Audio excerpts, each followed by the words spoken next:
Praise the Lord. నమ్ముకొనదగ సహాయకుడైన యేసయ్య పేరిట మీకును మీ కుటుంబ సభ్యులందరికీ అన్ని వేళల శుభము కలుగును గాక. ఈ దినపు యేసయ్య జీవపు మాట. హోషేయ ప్రవచన గ్రంథం 12వ అధ్యాయం 6వ వాక్య భాగం. ఎడతెగక నీ దేవుని యందు నమ్మిక ఉంచుము. యేసయ్య మీదనే ఆనుకొని ఆధారపడి ఆనందముగా ఆత్మీయాత్రలో కొనసాగుచున్న ఆత్మీయులారా, ఆత్మ సంబంధులారా, మనం ఎల్లప్పుడూ యేసయ్య మీదనే నమ్మిక ఉంచవలెను. ఎలాంటి పరిస్థితులు మన జీవితంలో అనుమతించబడినా మన నమ్మిక తప్పిపోకుండా ఉండునట్లు జాగ్రత్త పడెదము. అనేక మంది ఆత్మీయులు ప్రారంభములో దేవుని మీద ఉన్న నమ్మిక కాలక్రమేణా ఎదురవుతున్న శ్రమలలో, రోగములలో, శోధనలలో, ఇరుకు ఇబ్బందులలో, ఆర్థిక ఇబ్బందులలో, విరోధమైన ప్రతికూలమైన కార్యములో యేసయ్య మీద నమ్మకము పోగొట్టబడిన వారై ఉండునట్లు సాతాను చాలా సున్నితముగా క్రియ చేయుచున్నాడు. కావున నా యేసయ్య చేత ప్రేమించబడిన వారలారా, ఎడతెగక మన నమ్మకము ఉండవలెను. ఎక్కువగా, అమితముగా, అత్యధికముగా ఆయన మీద నమ్మిక ఉంచదము. మన హృదయమందు ఆయన యందు నమ్మిక ఉంచిన ఎడల నిశ్చయముగా ఆయన అన్ని విషయములలో మనకు సహాయము చేసి మన హృదయం హర్షించున్నట్లు చేయును. ఎల్లప్పుడూ ఆయన కృపయందు నమ్మిక ఉంచిన వారమే జీవించదము. ఆయన మనలను అన్ని విషయములలో సిగ్గుపడనీయక ఆయన మనలను గణపరుచును. ఆయన మన కార్యములన్నీ నెరవేర్చును. నమ్ముట నీ వలన అయితే నమ్మువానికి సమస్తము సాధ్యము అని వ్రాయబడి ఉన్నది కదా.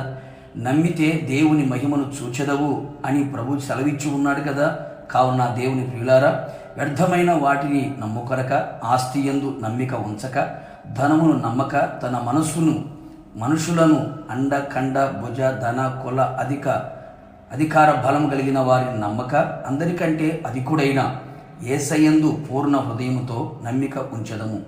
నిశ్చయముగా మనము భయపడక ఉందుము, సురక్షితముగా జీవించదము, అన్ని విషయములలో వర్ధిల్లెదము. ఆయన యందు నమ్మిక ఉంచువారని ఆయన ఎరుగును గనక సమస్తమును ధారాళముగా దయచేయును, బలము గల వారిగా చేయును.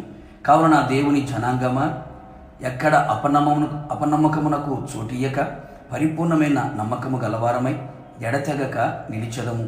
ప్రభు రాకడ వరకు, ఆయన ఎదుర్కొనేంత వరకు దేవుని యందు నమ్మిక ఉంచెదము. ప్రార్థన. నమ్మదగిన దేవుడా, యేసునాథ, నీ పరిశుద్ధ పాదములకి స్తుతి చెల్లిస్తూ ఉన్నాం. మేము ఎడతెగక మీ యందు నమ్మిక ఉంచాలని మీ వాక్యముతో మమ్మల్ని సరిచేసి హెచ్చరించినందుకే మీ స్తోత్రాలు. మా జీవితంలో ఎదురవుతున్నటువంటి అపనమ్మకమును తొలగించి పరిపూర్ణమైన నమ్మకం మీ యందు ఉంచున్నట్లుగా కృప దయచేయండి. నిశ్చయముగా మీ యందు నమ్మిక ఉంచు వారి జీవితాల్లో మీరు చేయదలిచిన కార్యములన్నీ కూడా మీరు చేయమని కోరుతున్నా. ప్రభా, మీకు స్తోత్రాలు. ఉన్నతమైన కార్యాలు మీరు చేసి మీ రాకడ పర్యంతం కూడా మీ యందు మాత్రమే నమ్మిక ఉంచిన వారమై ఆత్మీయాత్తుల ముందు కొనసాగునట్లుగా కృప మెండుగా నిండుగా దయచేయమని యేసు నామములో అడిగి పొందుకొని ఉన్నాము తండ్రి, ఆమేన్. నిశ్చయముగా మీరును మీ కుటుంబ సభ్యులందరూ ఎడతెగక ఆయన యందు నమ్మిక ఉంచి వర్ధిల్లుదురుగాక. God bless you.